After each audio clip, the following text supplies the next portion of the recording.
প্রধানমন্ত্রী বলেছেন সংযত হয়ে বক্তব্য রাখতে। সেজন্য এই ব্যাপারে সবাই একসঙ্গে দেশের হয়ে আমরা এক হয়ে কাজ করছি, সেদিকে সবার লক্ষ্য রাখা উচিত, যাতে সবাই একসঙ্গে লড়াই। পশ্চিমবাংলায় আইন শৃঙ্খলার সমস্যা কোথায় পৌঁছেছে, পুলিশ আর সিভিকের যে ব্যবহার দেখা যাচ্ছে, তারাই আইন শৃঙ্খলা নিজের হাতে তুলে নিয়ে ভাঙছে। এটাই চিন্তার বিষয়, কারণ এর উপরে কোনো কন্ট্রোল নেই। পশ্চিমবাংলায় যেমন চাল ডাল তেল নুন পাওয়া যাচ্ছে সব জায়গায়, খোলা মার্কেটে মাছ বিক্রি হচ্ছে, সবজি বিক্রি হচ্ছে, এখন হাতিয়ারও বিক্রি হচ্ছে, অস্ত্র শস্ত্র। আর তার ফলে কি, যেখানে সেখানে বোমা বন্দুকের আওয়াজ, গুলি চলছে সব জায়গায়। ধীরে ধীরে আরো পরিস্থিতি খারাপ হচ্ছে, দুষ্কৃতকারীরা দাপিয়ে বেড়াচ্ছে। না পুলিশ, না প্রশাসন, সরকার, মুখ্যমন্ত্রী, কারো হেলদোল নেই। সারা ভারতবর্ষের সমস্ত মাফিয়া গুন্ডা সমাজ বিরোধী পশ্চিমবাংলায় আড্ডা কেটেছে, যত অনৈতিক কাজ করছে এবং এখান থেকে গিয়ে অন্য রাজ্যে গিয়ে গন্ডগোল করছে। আইন শৃঙ্খলার অবনতি, সরকারের যে বিফলতা, তার একটা প্রমাণ হচ্ছে এই ধরনের। তৃণমূল এই কাজটা বেশি করে, প্রফেশনাল টিম রেখে টাকা দিয়ে রাজনীতিটাকে ওরাও ব্যবসা জায়গায় নিয়ে গেছে, তাদের লোকেরাই করছে, শুধু অন্য পার্টির নয়।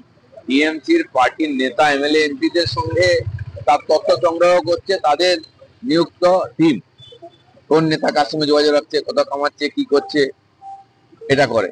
এর ফলে সমাজে একটা অবিশ্বাসের পরিবেশ তৈরি হয়েছে। বহু সংস্থা, বহু লোক সার্ভের নাম করে বিভিন্ন কাজ করে বেড়াচ্ছে, কতটা নৈতিক, কতটা ঠিকঠাক এই যে তথ্য সংগ্রহ হচ্ছে, কি কাজে লাগছে, এটা সরকারের খুঁজে দেখা উচিত, বিশেষ করে সাইবার ডিপার্টমেন্টের। এই ধরনের কে রাজনীতি করছে, কে ব্যবসা করছে, কি করছে, সাধারণ মানুষ বুঝতে পারছে না। তার মধ্যে সাইবার ক্রাইমও খুব বেড়ে যাচ্ছে, চুরি বাটপারি, ব্যাংকের টাকা নিয়ে নেওয়া, ফ্রড করে টাকা নেওয়া। এর সাইবার ডিপার্টমেন্ট থেকে বিশেষ করে দেখা উচিত, এবং এই রাজনীতির নাম করে এই ধরনের যেগুলো হচ্ছে সেটা কতটা ঠিকঠাক, এটাও আজকে প্রশ্নের সামনে আছে। সরকার এদিকে নজর দেওয়া উচিত। দলের একাংশ উন্নয়নের অভিযোগ, বড় বড় পদ নিয়ে বসে থাকা মুর্শিদাবাদের নেতারা দিনে তৃণমূল করেন আর রাতে শুভেন্দুর বাড়িতে ভেট পাঠান। শাসক নেতার এই মন্তব্যে জোর সরগোল রাজ্য রাজনীতি। অনেক অনেক লোক অনেক কিছু বলছেন, সেটা তাদের পার্টির যে প্রতিনিধি উনি আর তাদের পার্টি থাকবে, এটা আমার কিছু বলার নেই। নীতি আয়োগের বৈঠকে যাননি, দিল্লিতে এনডিএ এর মুখ্যমন্ত্রীদের বৈঠকে যোগ দিয়েও মাঝপথে বেরিয়ে গেলেন নীতিশ কুমার। দেখুন, মিটিং এ গেছেন, প্রতিনিধি গেছে, কে গেছে না গেছে আমাদের মুখ্যমন্ত্রী তো জাননি, উনি তো গেছেন কমপক্ষে। আর যে বিষয়ে আলোচনা হয় তার জন্য যোগ্য লোক ওখানে থাকে, তারা বিষয়টা জানকারি দেয় আর জানকারি নেয়।